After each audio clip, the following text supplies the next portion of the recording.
Hello, second grade. We are going to do lesson 2.4, representing and describing teeth data today. And I'm going to pull up my chart here. Just 1 second.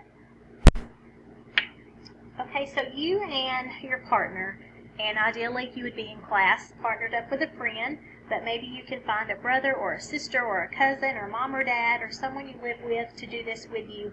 But you're going to take your data that you got from your make-believe class yesterday, and we are going to actually represent that. We're going to put that in an organized chart so that we can read it and learn some information from our data.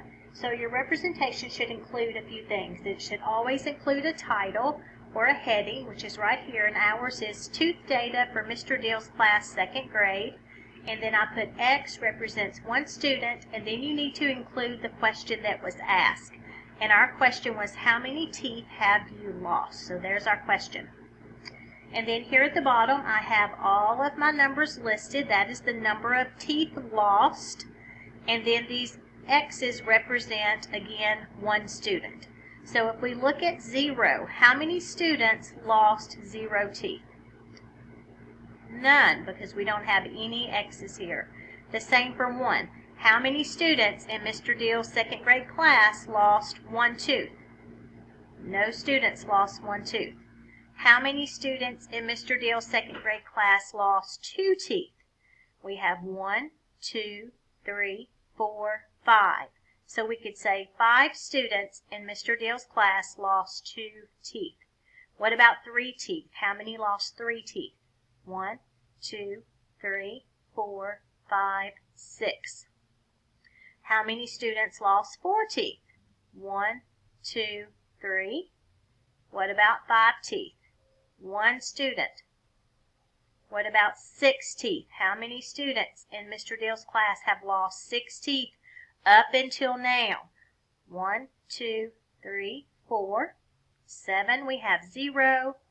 8, we have 1 student. 9 teeth, 0. 10 teeth, 0. So if you look at our chart, you can represent your data in several different ways, but you always have to make sure, one, that it's organized, that you're listing your heading or your title, you're listing the question that you're asking, and then you have some way of representing that student that you're asking the question to. It may be an X, it may be a check mark, it could be a smiley face, you could do picture graphs, number graphs, all different types of things, but I chose the X because I feel like it was the simplest thing to choose for this type of graph. So if you remember from yesterday's lesson, one of the things that I told you is it's very important, and the reason behind recording this data, this information, in an organized manner like this, in a graph, in a chart, is so that you can use that information, so that you can pull facts from that data that you collected. So if we look at this chart that we've done here together, think about, give yourself a few minutes and think about it independently, and then maybe talk with someone close to you about it, and think about 2 or 3 facts that you can get from looking at this data. So if you need to pause this video, go ahead and pause the video and do that right now. Okay, so when I look at this, some of the things that I came up with, one of the facts that I would write down, and this will be part of your assessment, and what you need to know is you should be able to write down in sentence form something you've learned from this data collection that you've made. So I wrote down 5 students lost 2 teeth. So if you look at the number 2, because remember this is the number of teeth that were lost, how many students? Because the X represents 1 student. 1, 2, 3, 4, 5.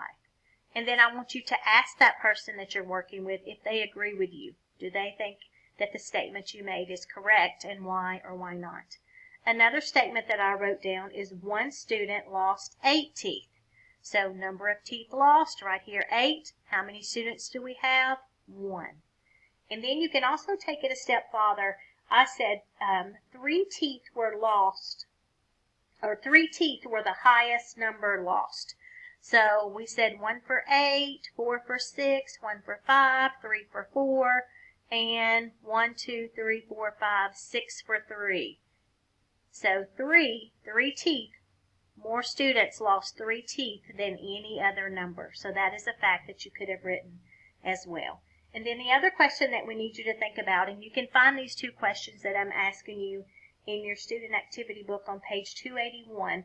But the second question is, how does the data compare to our class? So the data that we, created yesterday, which it was make-believe, what is the data in comparison to this data? Is it about the same? Were the numbers really different? And if so, what are your thoughts on that, and why do you think the numbers would be different? The other thing that I want you to think about is you always have to make sure that you collected the right amount of data and that you didn't forget anyone. So there are 19 students in Mr. Dill's class, so we need to make sure, how can we make sure that everyone voted? We can do that by counting the X's. Let's count our X's and make sure we have 19. 1, 2, 3, 4, 5, 6, 7, 8, 9, 10, 11, 12, 13, 14, 15, 16, 17, 18, 19, 20. Uh-oh, did we do something wrong? Let me recount. 1, 2, 3, 4, 5, 6, 7, 8, 9, 10, 11, 12, 13, 14, 15, 16, 17, 18, 19, 20. We have 20 responses. So either Miss Casey made a boo-boo and Mr. Dill has 20 kids in his class, or someone voted twice. We're going to say Miss Casey made a boo-boo and he has 20 kids in his class. Okay, again, I know this is difficult to do when we're not in person and we can't physically ask people and compare this data accurately or even collect it accurately, but use your imagination, have fun with it. Try several different ways of recording your data. Make sure you remember those important things, your heading, your title, asking the question, and then recording it in a manner that it's organized, that you can derive statements and factual information from that data you have collected. So now if you could work in your student activity book on page 282 and 283 for practice.